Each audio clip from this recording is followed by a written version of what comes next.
African American woman faculty. I used to participate in many leadership trainings for women at WVU. I gave them up for several reasons. First, it became apparent that any needs or issues I had as a Black woman were not on the agenda. Another assumption of these meetings was if you only knew how to present your issue, then you would be listened to by those in power. Black women have never been quiet or shy or unwilling to speak. It never occurred to them that when Black women speak up, they had no protection and or were already made invisible as if not existent.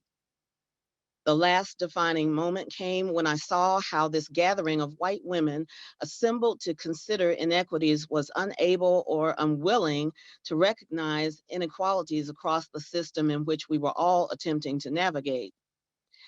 In particular, that they had another person of color waiting on them, circling the room to ensure their comfort in an invisible way, created in me such a great sense of alienation and sadness for this group of women who were simply reinforcing the system they wanted to change. African American woman faculty.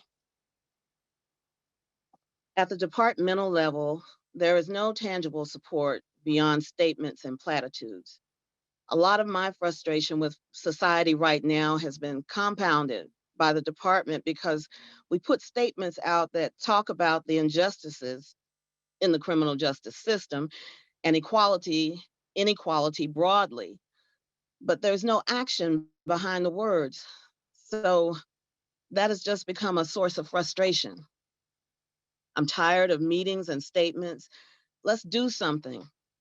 Recently, we were having a discussion around hiring more Black and Brown faculty, and there was a suggestion made that, well, yeah, we could do that, but can we do another search at some point because we wouldn't want to sacrifice a position?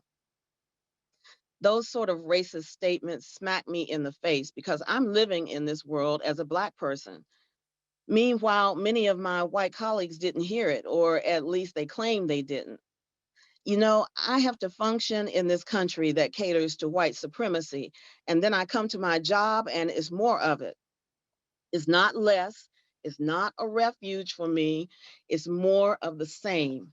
And even worse because it's my workplace and I can't really escape it easily. So, if anything, my home department just adds to the problems I have to contend with as a Black person in America. African American woman faculty. We started a diversity working group, and then we asked for it to be a committee. The faculty responded like we were asking to hold a conference on the moon.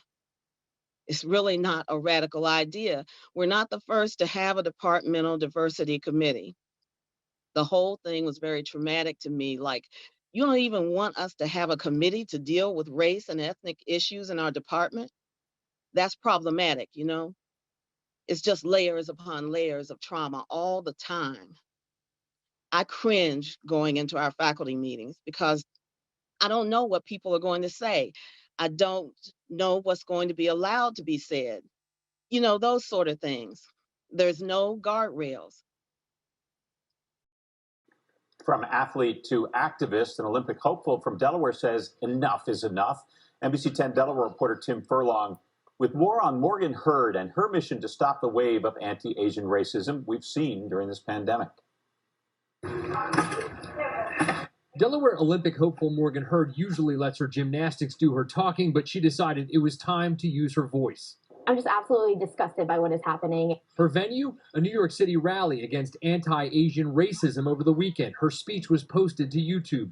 My name is Morgan Hurd. I'm a Chinese adoptee, and I am Asian American. Morgan is back in training in Newark, Delaware. She's one of America's top gymnasts and has had enough of the COVID-related anti-Asian comments and acts of violence. She says she has quietly endured comments for years, all the way back to grade school. Getting called Ling Ling? Getting told to go back to China? Well, newsflash, these aren't jokes. They're racist remarks.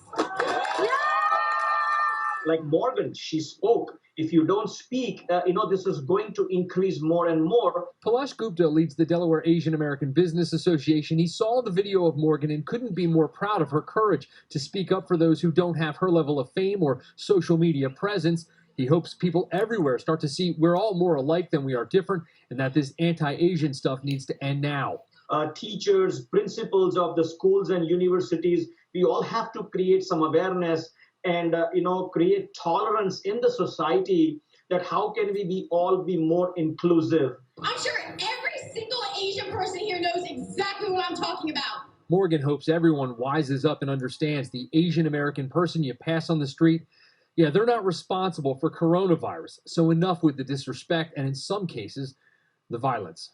Some people are just so ignorant that they need something to blame. Going to blame an entire race on this virus? Tim Furlong, NBC 10 News.